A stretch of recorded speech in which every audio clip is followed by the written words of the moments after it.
नमस्कार, आप देख रहे हैं इंडिया वॉइस और मैं हूं आपके साथ पुष्पेंद्र चौधरी। देवभूमि समाचार में आपका स्वागत है। बुलेटिन की शुरुआत करेंगे। गुजरात के वडोदरा में बीजेपी के सम्मानित पदाधिकारियों और कार्यकर्ताओं द्वारा किए गए आत्मीय स्वागत ने आगंतुक को गहरे प्रभावित किया है। वडोदरा एयरपोर्ट पर आयोजित इस स्वागत कार्यक्रम में बीजेपी कार्यकर्ताओं ने अपनी पूरी गर्मजोशी और उत्साह से आगंतुक का अभिनंदन किया। इस स्वागत से आगंतुक अभिभूत हो गए और उन्होंने वडोदरा की सभ्यता, संस्कृति और स्नेह की परंपराओं की सराहना की। वडोदरा जो अपने विकास और समृद्धि के लिए प्रसिद्ध है, उसने आगंतुक को इस क्षेत्र की अद्भुत विरासत से परिचित कराया।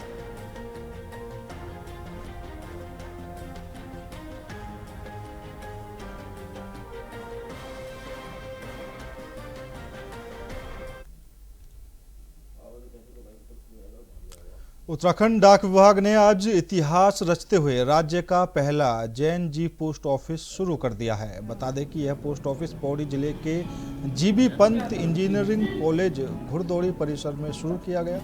इस नए स्वरूप के पोस्ट ऑफिस के माध्यम से विभाग का लक्ष्य आधुनिक तकनीक से जुड़े युवाओं को पुण्य डाक सेवाओं से जोड़ना है। डाक विभाग के अनुसार आने वाले समय में पूरे प्रदेश में विभिन्न शिक्षण और रजिस्ट्रेशन संस्थानों के पास कुल 7 जैन जेड पोस्ट ऑफिस खुल जाएंगे। गुड़दौड़ी में खुला डाकघर इस श्रृंखला की शुरुआत है। जैन जेड पोस्ट ऑफिस को विशेष रूप से युवा वर्ग को ध्यान में रखकर डिजाइन किया गया है। इसमें परंपरागत डाक सेवाओं के साथ आधुनिक सुविधाओं का समावेश किया गया है, जैसे कैंपस के अंदर ही स्थापित वाईफाई सुविधा, कॉफी मशीन, आधार सेवा केंद्र, डाक विभाग की सभी योजनाओं और सेवाओं की उपलब्धता आदि। सर, पौड़ी मंडल को उत्तराखंड के पहले जेएनजी पोस्ट ऑफिस के लिए चुना गया। इसके लिए मैं माननीय मंत्री साहब का, ज्योतिरादित्य साहब का आभार व्यक्त करूंगा और अपने सर्किल एडमिनिस्ट्रेशन का भी, जिन्होंने जो है पौड़ी मंडल को चयनित किया, विशेषकर जो है जीबी पंत अपना कॉलेज को, और ये हमारा मान बढ़ा है इससे।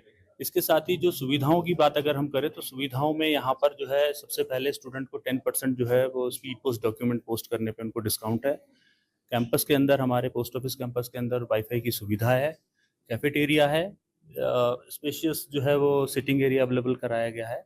इसके साथ ही जिस तरीके से डायरेक्टर महोदय से बात हुई है, तो वो आगे इसको एक्सप्लोर करके इनकी जो स्टूडेंट की क्रिएटिविटी के लिए जो अलग अलग जैसे बैंड है या बाकी चीज़ें हैं उसको एक्सप्लोर करके हम यहाँ पर इम्प्लीमेंट करेंगे, ताकि उनका जो प्रतिभाग है वो ज़्यादा से ज़्यादा बढ़े और वो उनके डेवलपमेंट के साथ साथ डिपार्टमेंट का भी जो है वो प्रोग्रेस हम जो है इसको सुनिश्चित करने का प्रयास करेंगे। जो पोस्ट ऑफिस में बदलाव हो रहे हैं बहुत अच्छे हैं, क्योंकि जो चीज़ हमसे दूर होते जा रही थी, गवर्नमेंट उसको अब हमारे करीब लेके आ रही है और वो बहुत अच्छा इनिशिएटिव है गवर्नमेंट के थ्रू।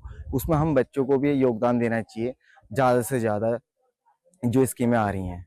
बट हमारे पोस्ट ऑफिस में सबसे स्पेशल जो चीज़ है कि आप यहाँ पे आके बैठ के अपना वर्क कर सकते हैं। और मेनली आपको लाइब्रेरी चाहिए तो लाइब्रेरी के लिए हमने एक स्मॉल मिनी लाइब्रेरी खोल रखी है, उसमें आप बुक्स पढ़ सकते हैं। हमने फ्री वाईफाई जोन रख रखा है कि अगर आप बैठेंगे तो वर्क काम कर सकते हैं। और अगर आपको कोई टैलेंट वगैरह दिखाना है उसके लिए हमने यहाँ पे माइक वगैरह सब रख रखे हैं कि अगर किसी को गाना है वो गाना गा सकता है। तो ये सारी चीज़ें जो कनेक्ट करेगी एक दूसरे से और जो गवर्नमेंट को भी हेल्प। खबर मसूरी से है, जहां नगरपालिका सभागार में एसडीएम राहुल आनंद की अध्यक्षता में टाउन वेडिंग कमेटी की तीसरी बैठक संपन्न हुई। बैठक में शहर की सुव्यवस्था, माल रोड को पूरी तरह से वेंडर फ्री बनाने और पात्र पटरी व्यापारियों के लिए 5 नए वेडिंग जोन तय करने पर चर्चा हुई। एसडीएम ने स्पष्ट किया कि माल रोड पर किसी भी कीमत पर पटरी नहीं लगेगी। अब तक 103 पात्र पटरी व्यापारिक चिन्हित की जा चुकी हैं। सर्वे रिपोर्ट में 227 वेंडर मिले, जिनमें से कई पूरी तरह पटरी व्यापार पर निर्भर हैं। एसडीएम ने बताया कि सर्वे सूची जारी कर दी गई है और 9 दिसंबर को अगली बैठक में विस्थापन प्रक्रिया शुरू होगी। बिल्कुल, ये हमारी पिछली बैठक में ही तय हो गया था कि मॉल रोड वेंडिंग जोन में नहीं होगा। आज हमारा जो टीवीसी की बैठक हुई है कि हमारा सत्यापन हो गया है। हमने चिन्हित कर लिए हैं कि कौन से वेंडर्स यहाँ पे ओरिजिनल हैं यहाँ पे और जो पात्र हैं उनकी हमने कर ली है। और इसके अलावा वेंडिंग जोन्स भी आधे से ज्यादा चयनित हो चुके हैं। तो आज बस ये समिति के समक्ष रिपोर्ट प्रस्तुत कर दी गई है। तिब्बती मार्केट बनती है, सारी मार्केट बनती है। अब मसूरी एमडीडी ने अब तक दिया क्या है? मैं खुद मेंबर रहा, उस टाइम झील बनी, जॉर्ज एवरेस्ट से हमने मतलब परिचय में लाया, ज्वाला देवी मंदिर हमने बनाया, उस टाइम हमारे गुंसोला जी के रहते हुए, देखो उस टाइम था। कोई नई चीज का निर्माण हो तो बात है ना। आज की तारीख में नीचे रोड पे मतलब ठीक है, कितना कंजेस्टेड हो गया हम भी समझते हैं, हम इससे मुखर नहीं होना चाहते। जो बात सही है तो सही है, किंतु अगर हमारा अपर माल रोड बन जाती है, गढ़वाल का भी क्योंकि हमारा वो है, हमारी जगह हमें बाहर निकाला जा रहा है, रोजगार कहाँ होगा जहाँ टूरिस्ट होगा। अब तुम भेज दोगे हमें कब्रिस्तान, तो कब्रिस्तान में क्या बैठ के हम क्या मुर्दों की गिनती करेंगे। खबर उत्तरकाशी से है, जहां जिलाधिकारी प्रशांत आर्य ने डूंडा तहसील के सिंगुड़ी गांव का भ्रमण किया, जहां उन्होंने प्रशासन गांव की ओर अभियान के तहत जनता की समस्याएं सुनी और विकास कार्यों का निरीक्षण किया। इस दौरान उन्होंने सिंचाई की समस्या का अवलोकन किया और सिंचाई विभाग के अधिकारियों को आवश्यक दिशा निर्देश दिए। साथ ही उन्होंने सिंगुड़ी गांव के आंगनवाड़ी भवन का जायजा लिया और बच्चों के लिए पोषण युक्त आहार, खेल और पाठ्य सामग्री की व्यवस्था सुनिश्चित करने के निर्देश दिए हैं। ग्रामीणों ने सामुदायिक केंद्र, पुस्तकालय, सड़क, पेयजल और मंडी परिषद द्वारा 100 नाली भूमि के अधिग्रहण से संबंधित समस्याएं उठाई। जिलाधिकारी ने इस समस्याओं के समाधान हेतु अधिकारियों को निर्देशित किया है। इसके अलावा उन्होंने सिंगुड़ी गांव को पर्यटन की दृष्टिकोण से विकसित करने के लिए होम स्टे योजना और एस्ट्रो विलेज के रूप में विकसित करने की योजना को बढ़ावा दिया।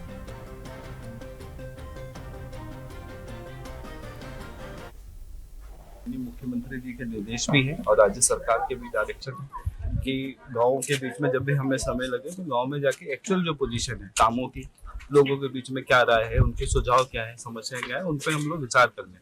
तो प्रमुख साहब हमारे डुंडा परमार जी के साथ आज इस जगह का विजिट था सिंगुड़ी गाँव का। तो यहाँ पे एक तो पानी का है, जो मुझे खुद भी आते समय लग गया था कि सिंचाई का पानी की दिक्कत है, तो लोगों ने भी वही बात की। इंटरनल रोड्स और उनका आपदा के बाद जो मैनेजमेंट होना है, उसमें ब्लॉक ने बहुत अच्छा एक प्रपोजल दिया, जो हमने सैंक्शन भी कर दिया मनरेगा में, आप लोग काम भी शुरू करा। मंडी परिषद के लिए एक जगह का चयन हुआ था, जिसका मैंने अपडेट के लिए मंडी को फोन पे बता दिया है और मैं इसका अपडेट लेके जो भी प्रस्ताव था 2018 का, वो दोबारा से अगर शुरू किया सकता है, कोई और व्यवहारिक दिक्कतें ना हो तो उसको हम प्रारंभ करें। और बाकी छोटे मोटे सुझाव थे जो लोगों के द्वारा दिए गए। सुंदर गाँव है, मैं तो इसको एस्ट्रो विलेज के तौर पर सोच पा रहा हूँ। और साथ ही मैंने इनको बोला भी है कि जो हमारे सरकार की स्कीम है, राज्य सरकार की होम स्टे से रिलेटेड, उसमें अगर इस गांव को लाते हैं तो इस गांव में एक और संभावना है पर्यटन की, वो विकसित।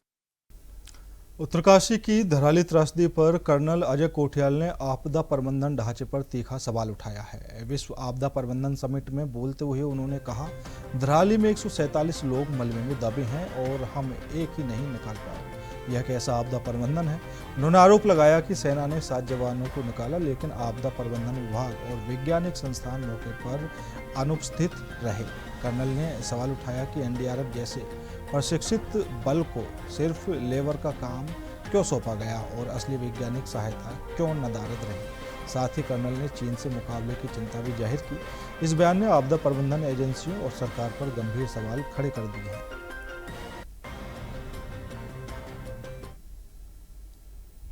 डिजास्टर पे एक डिस्कशन है और क्योंकि मैं भी इसका हिस्सा हूँ, कुछ बेसिक्स में ऐसी शेयर करना चाहूंगा। धराली की बात हम कर रहे हैं, भाई साहब ने बोला कि धराली में डिजास्टर आया, हमने ये भी समझ लिया कि हमारा हिस्ट्री बोलती है कि वहाँ पहले भी डिजास्टर आया था, फिर दोबारा आया, फिर तिबारा आया, फिर भी लोग वहाँ पे हैं। पर हम एक दूसरे तरीके से अगर सोचें कि हम ना हिमालय के रहने वाले लोग हैं, हिमालय की बनावट जो टेरेन कॉन्फ़िगरेशन है वो इस प्रकार का होता है कि रहने की जगह ही लिमिटेड होती है। अगर 18वीं सेंचुरी में डिजास्टर आया और लोग मारे गए तो वो भी तो कहीं समझदार रहे होंगे, बड़ा सिंपल सा लॉजिक है, वो दोबारा क्यों बसे वहां पे। उसके बाद दोबारा डिजास्टर आया, फिर मरे, फिर दोबारा वहां पे बसे, फिर तीसरी बार आया, फिर उसके बाद मरे और अभी भी मरे, और हम फिर वही वाली बात बोल रहे हैं। एक छोटा सा मेरे को याद आ रहा है, मैं एग्जांपल कोट करता हूं। एक जगह है सियाचिन ग्लेशियर, हम सबने सुना है। सियाचिन ग्लेशियर में जो हाईएस्ट पोस्ट है ना, उसको बोलते हैं बाना पोस्ट। बाना सिंह को परमवीर चक्र मिला था। उस पोस्ट की एक खासियत है, उसमें ना कोई 60 लोग हैं जो डिप्लॉयड हैं, लेकिन वो 60 के 60 लोग खाली 4 लोगों की मदद करने के लिए डिप्लॉयड है। और वो 4 लोग जो है, एक टॉप है, उसे बोलते हैं बाना एलपी, बाना लिसनिंग पोस्ट। और क्यों वहां पे हैं लोग, कोई देखने वाला होना चाहिए, वो काम होता है ऑब्जर्वेशन पोस्ट और लिसनिंग पोस्ट। मसूरी शहर में फैल रही अव्यवस्था पर सख्ती दिखाते हुए एसडीएम मसूरी राहुल आनंद ने सोमवार को अवैध पार्किंग और अनधिकृत टैक्सी स्कूटी संचालकों के खिलाफ बड़ी कार्रवाई करते हुए अवैध पार्किंग को सील कर दिया है, जबकि कई स्कूटी को सीज कर चालान किए गए हैं। जांच में कई टैक्सी स्कूटी बिना रजिस्ट्रेशन, बीमा और वैध अनुमति के संचालित पाए गए। कुछ संचालक अनुमति से अधिक स्कूटी चला रहे थे, जबकि कुछ प्राइवेट स्कूटी को टैक्सी के रूप में किराए पर दे रहे थे। एसडीएम ने साफ चेतावनी दी कि मसूरी में अव्यवस्था किसी भी हाल में बर्दाश्त नहीं होगी। नियम तोड़ने वालों की अनुमति रद्द की जाएगी और जरूरत पड़ने पर एफआईआर भी दर्ज होगी। पिक्चर पैलेस से मॉल रोड तक भी टीम ने कार्रवाई करते हुए अवैध रूप से खड़ी स्कूटी हटाई। दुकानदारों को भी निर्देश दिए गए हैं कि वे दुकान के बाहर सामान न फैलाएं, वरना कार्रवाई की जाएगी। बिल्कुल, ये आज एक संयुक्त अभियान चलाया जा रहा है जिसमें आरटीओ, पुलिस, प्रशासन, पालिका और जो हम लोग सब लोग मिलकर चला रहे हैं। कई समय से, विगत समय से देखा जा रहा है कि रेंटल स्कूटियाज जो हैं यहाँ पे बहुत अनियमितताएं हैं। लोगों ने पार्किंग अपनी कहीं और दिखा रखी है और वो जो सार्वजनिक एरियाज में जैसे 0 पॉइंट हो गया, हमारा पिक्चर पैलेस हो गया, मॉल रोड के निकट जो है वो पार्किंग्स करते हैं। इसके कारण जाम की समस्या भी बनी रहती है और भी कई तरह की जो है वो समस्याएं होती है। इसी कारण जो है इस क्रम में आज कार्रवाई की गई और सबसे पहले जो हमने देखा कि पशु चिकित्सालय के निकट एक सार्वजनिक स्थल पे एक रेंटल स्कूटी का संचालन किया जा रहा था कुछ ऑपरेटर्स द्वारा। तो उनकी सारी स्कूटियों को सीज किया गया है। सभी स्कूटीज को ब्लैकलिस्ट करके उनके लाइसेंस को निरस्तीकरण की कार्रवाई की जाएगी। और इसी प्रकार मैं सभी रेंटल स्कूटी ऑपरेटर्स जो हमारे मसूरी के, उनको स्पष्ट बता देना चाहता हूं कि अगर आपके द्वारा अनियमितताएं की जा रही है, अगर हमें आपकी स्कूटी मॉल रोड के अंदर जो कि प्रतिबंधित एरिया है या कहीं ऐसी रात को जो एरिया आपकी नहीं है पार्किंग में वहां खड़ी मिली, तो आपके खिलाफ निरस्तीकरण की कार्रवाई की जाएगी और जरूरत पड़ने पर फोर्जरी जो अगर आपने की होगी डॉक्यूमेंट्स दिखाने में आरटीओ को, तो उसमें एफआईआर भी की जाएगी। बिल्कुल, अब यही हमें स्पष्ट सबको देना है और मैं मसूरी की जनता को एक चेतावनी भी इस माध्यम से देना चाहता हूं कि आप लोग जो भी इस प्रकार की जो कर रहे हैं अनियमितताएं, चाहे वो अवैध पार्किंग की हो, नो पार्किंग एरियाज में खड़ी करनी हो, मॉल रोड्स में टैक्सीज की एंट्री हो, उस पर अब बिल्कुल स्पष्ट कार्रवाई हमने कही कि निरस्तीकरण और ब्लैकलिस्ट की कार्रवाई की जाएगी, कठोर कार्रवाई, ताकि लोगों में एक मैसेज हो और हमारी मसूरी को जाम की व्यवस्था से निजात मिल सके और मसूरी जो है थोड़ी सुव्यवस्थित हो सके। उत्तराखंड वन विभाग में नए मुखिया के तौर पर 1993 बैच के आईएफएस अधिकारी आर.के. मिश्रा ने हवन पूजन के साथ पदभार संभाला। इससे पहले आर.के. मिश्र मुख्य वन्यजीव प्रतिपालक के रूप में कार्यरत थे और अब वे विभाग के हेड ऑफ फॉरेस्ट फोर्स का जिम्मा संभालेंगे। अपने नए कार्यभार की शुरुआत करते हुए उन्होंने कहा कि विभाग और जनता के बीच निरंतर संवाद बेहद महत्वपूर्ण है। इसके लिए वे सभी डिवीजन और रेंज कार्यालयों में प्रभागीय दिवस आयोजित करेंगे, जिसमें जनता से सीधी मुलाकात की जाएगी। इस दौरान जनता के सुझाव और शिकायतों को सुना जाएगा ताकि आपसी सहयोग से वन और पर्यावरण के संरक्षण को और बेहतर बनाया जा सके। आर.के. मिश्र ने कहा कि यह पहल वन विभाग की कार्य प्रणालियों को पारदर्शी बनाएगी और लोगों के बीच विश्वास बढ़ाएगी।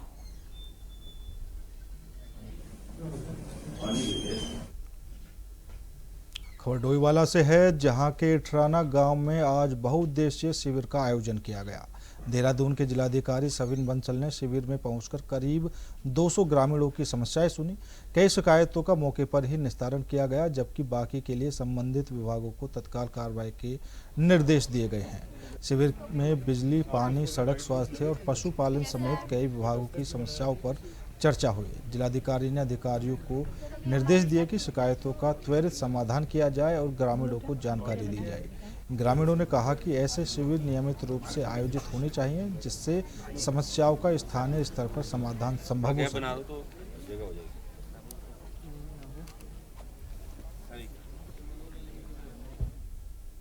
खबर हरिद्वार से है, जहां राजाजी टाइगर रिजर्व के मोतीचूर रेंज में बड़ा हादसा हो गया। हावड़ा एक्सप्रेस की चपेट में आने से एक हाथी के बच्चे की दर्दनाक मौत हो गई। घटना के बाद जंगल से निकले हाथियों के झुंड ने गुस्से में आकर ट्रेन को रोक दिया, जिससे मौके पर अफरा तफरी मच गई। घटना की जानकारी मिलते ही वन विभाग और रेलवे प्रशासन में हड़कंप मच गया।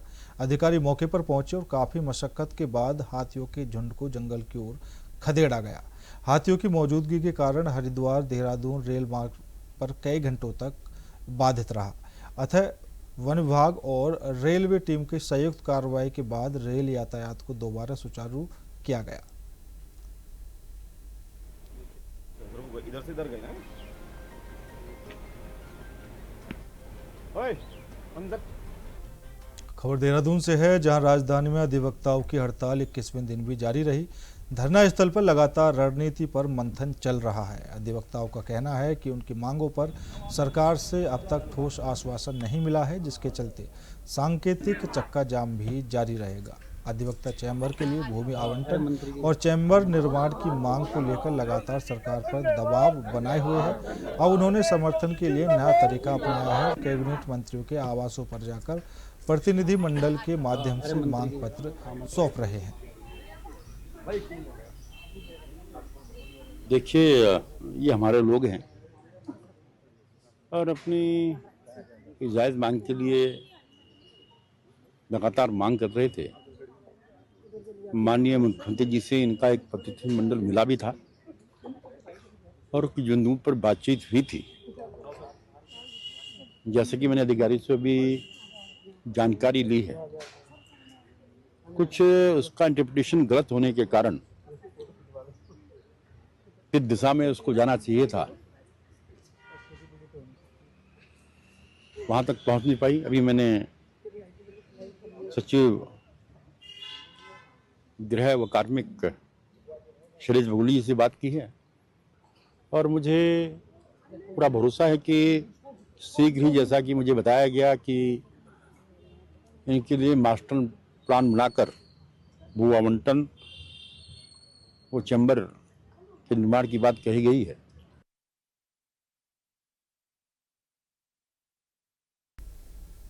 खबर देहरादून से है, जहां यूके SSSC पेपर लीक मामले में सीबीआई ने 3 आरोपियों को गिरफ्तार किया है। इस मामले में बेरोजगार संघ के पूर्व अध्यक्ष बॉबी पंवार से भी सीबीआई ने कड़ी पूछताछ की। बॉबी पंवार को सीबीआई दफ्तर में करीब 9 घंटे तक सवालों का सामना करना पड़ा। पूछताछ के दौरान एजेंसी ने कई अहम सवालों पर जवाब तलब किए। इसके अलावा सीबीआई ने सुमन कनेक्शन को लेकर भी पूछताछ की।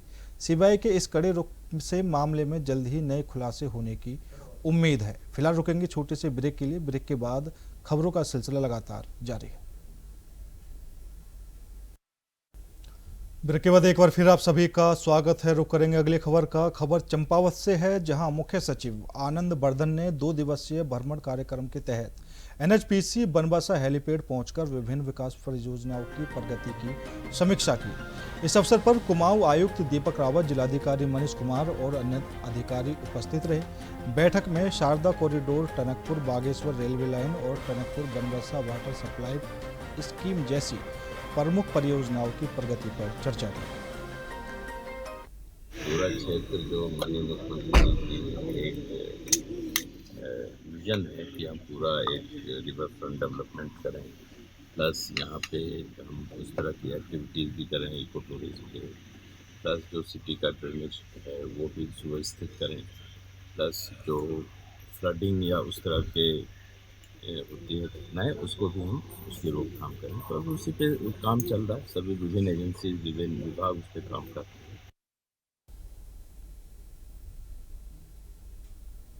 गुजरात के वडोदरा में आयोजित सरदार गाथा कार्यक्रम में उत्तराखंड के मुख्यमंत्री पुष्कर सिंह धामी ने शामिल होकर राष्ट्र निर्माण में सरदार वल्लभ भाई पटेल के योगदान को नमन किया।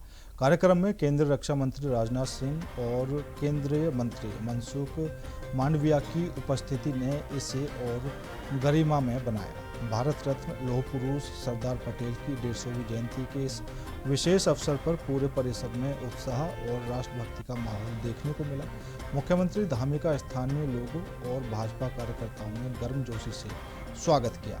मंच से वक्ताओं ने सरदार पटेल की एकता, दृढ़ संकल्प और अखंड भारत की परिकल्पना को याद करते हुए उनके मार्ग पर चलने का संकल्प दोहराया।